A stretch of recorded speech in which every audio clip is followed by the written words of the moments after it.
As you're going to find out in this video, I have a very strong suspicion that the character of Judy Alvarez had a much more important role in this game than is currently presented. Or it's also entirely possible that her role was not entirely finished at the time of the game's release.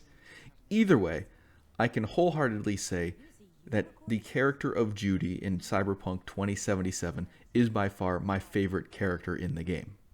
Now, of course, the simple reason for this would be just the fact that she is a well-made and attractive character model. And it also goes without saying that her voice actress did an amazing job with her presentation.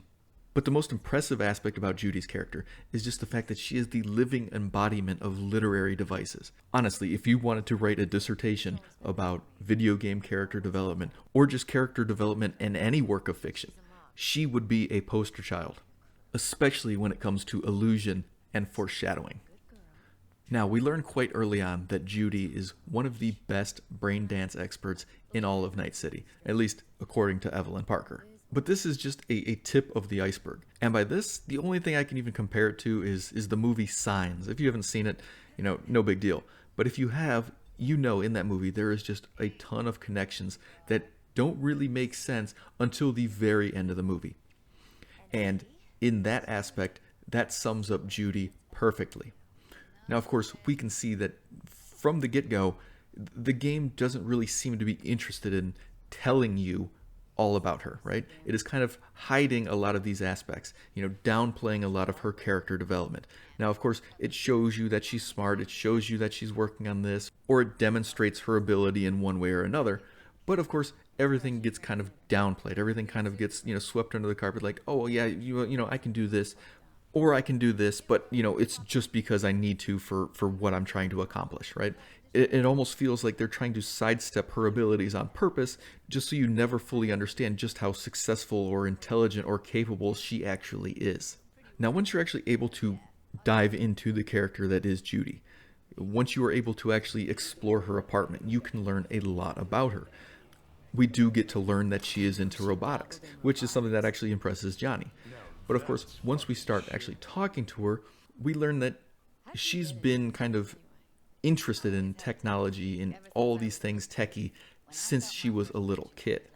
Now, we can actually dive a little bit deeper into that later and towards the end of her storyline when we actually get to talk to her about her grandparents. We find out that her grandfather was probably the biggest influence on her, just kind of teaching her everything technical.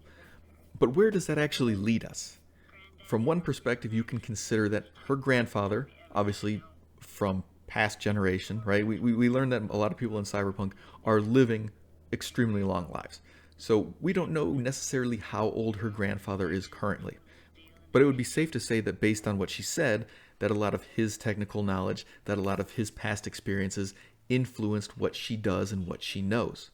Now again, when we jump into her apartment, we can see that she's into collecting really old artifacts. Or at least artifacts as in the sense that, technology is probably progressing incredibly fast, and something that's, even 50 years old is considered, by the most part, archaic. Now, why is this important? Well, there is one character in this game who is primarily composed of 50-year-old technology. Obviously, he was basically downloaded into the chip 50-something years ago.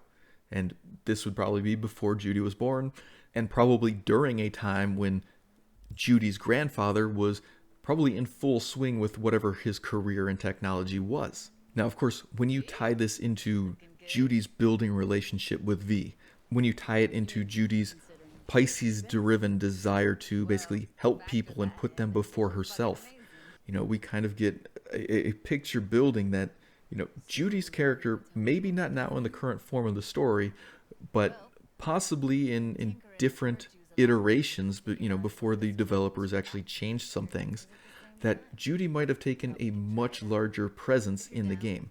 And a number of themes kind of go into supporting this. One of them being through the numerous notepads or ebooks or e-journals that we can find spread throughout her apartment. One of them basically relating to brain dance concepts, where she's kind of just, thinking outside the box, trying to figure out what next project she wants to work on. We see that she's been trying to scroll two actors' experiences at once. But of course, underneath of it, we see that the technology for that doesn't exist. One of the computer files that we can read, also again indicates her desire to help people by, basically just inventing technology. And that is a pain circuit breaker for the dolls, tying into how she wants to help the Mox, how she wants to help the people of Clouds, how she wants to basically save these girls from a lot of the unfortunate incidences that they're basically prone to. But she's also got literature based on some of the concepts behind this stuff, right? For example, there's a notepad in there titled Brain Editors and Mortality Rates. And through this, you can see that she is, again, studying a lot of the details related to how she actually is going to accomplish these specific feats. And we can see the culmination of a lot of this work before the Pisces mission, where she's just nonchalantly talking about how she's managed to modify one of the behavioral chips that the dolls use. Now, one of the interesting parts with this is the game doesn't really go into detail about any of the doll chips or any of the chips that we really use in the game. We know that the BDs obviously can, alter your perception. They basically just give you the memories or at least the experience of someone else. We know that the doll chips basically just make a person a completely different person, and they completely forget about anything that happened during that time. But this is kind of one of those key areas where if you actually pay attention to it, if you look into those details, you can kind of see something else in the background here. This is a remarkable similarity to what the actual relic chip does. Now, of course, we know that there is a difference, right? The relic chip is actively overriding your brain and basically slowly turning you into another person. That's what's happening to you and Johnny. The doll chip does it immediately. It basically just stops your brain from thinking, or at least stops your brain from controlling your body. But what we are seeing here is that the relic, the brain dances, and the doll chips are far more interconnected than we probably assume. This means that there is a good chance that with Judy's knowledge of the brain dance chips with the doll chips and her ability to fix, repair, and change them, that she might actually have a good chance of being able to alter a relic chip. And because of this is where things start to actually get even more interesting. Now, before I continue on with that, I just want to recap some of these things just in case you didn't quite gather it all when the first time I mentioned it. So what we know is that Judy has basically been learning old tech and old code for most of her, childhood. So she's very familiar with this stuff. We know that she's been collecting old electronic equipment and all that stuff because that's kind of one of her hobbies, right? This is the stuff that she learned from her grandfather, and that's, kind of the stuff that she likes to dive into. And this connection matters because, like I already said, Johnny's chip, the relic chip, is based on 50-year-old technology. That's when he was installed in this chip. That's when he was stolen from his body.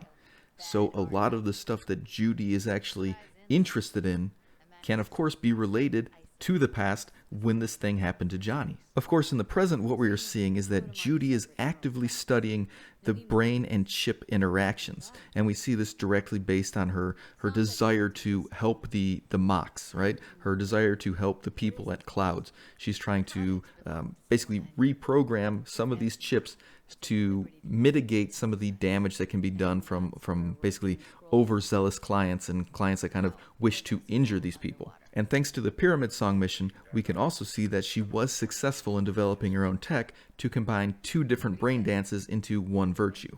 And then finally, what we see is that she has the ability to actually alter the doll chips themselves. Now back to the interesting stuff. As we see in the Pyramid Song mission, Judy's technology that she developed not only has the ability to record two brain dances and put them into one, it also has the ability of basically sharing other people's memories to the other person that is connected.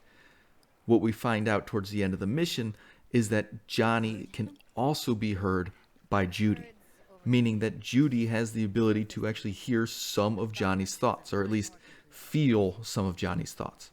This makes her one of the few people who, in any way, shape, or form, has communicated with Johnny, and the only person who has communicated with Johnny without V actively giving Johnny control, or without V being actively connected to the virtual world. But by far the most interesting aspect of this whole thing is going back to Victor and V's conversation shortly after she woke up from basically death. So once she revived and basically Victor was able to explain what happened. So what we understand is that the chip started to overwrite V's brain and then install Johnny's memories in their place. But the most interesting aspect of this conversation is that Victor is talking about this biochip rewiring V's neural pathways and building new neural structures. The shard doesn't read, it writes. Headache of yours? It's the biochip rewiring your neural pathways, building new neural structures, and doing away with the old.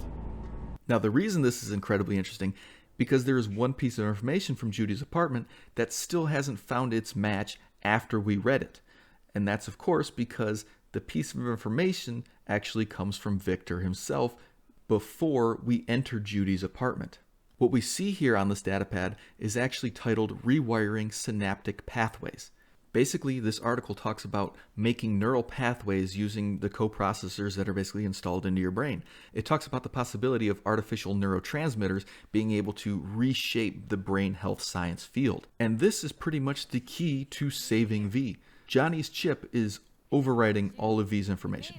Now, regardless of the ending that you get in Cyberpunk, V's pretty much been doomed to death.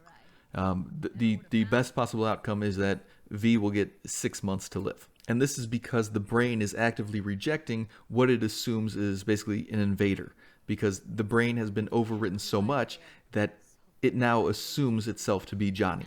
And once V has been put back into it, it does not recognize V.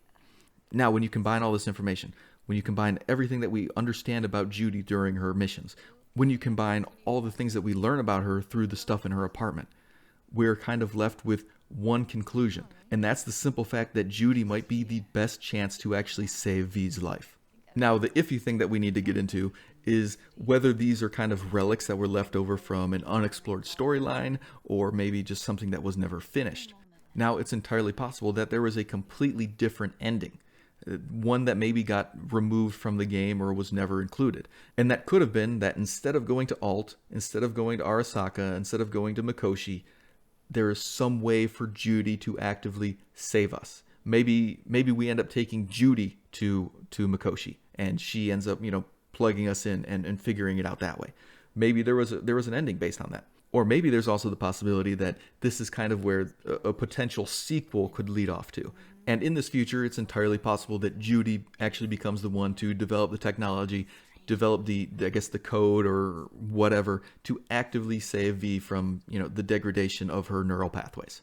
And of course, it's also entirely possible that, this wasn't an unreleased ending, that this wasn't any sort of indication of the future, that this was all just, some sort of happy coincidence. But again, when you look at all of the foreshadowing that everything else has led up to, it strikes me as very odd that this one piece of information would be completely left out and ignored, in relation to the game. So while it may be possible that this was something that the developers considered and kind of, tucked away, forgot about, or just abandoned altogether, I can't help but see this as the true ending of the game. But either way, I hope you found this video interesting. I thank you guys for watching. I'll see you in the next one. I know that now. Didn't have any doubts about leaving, I gotta go. And find something new, more lasting. For yourself, for us. You'll see. We'll have a home. We'll be home soon. It's a vision I like.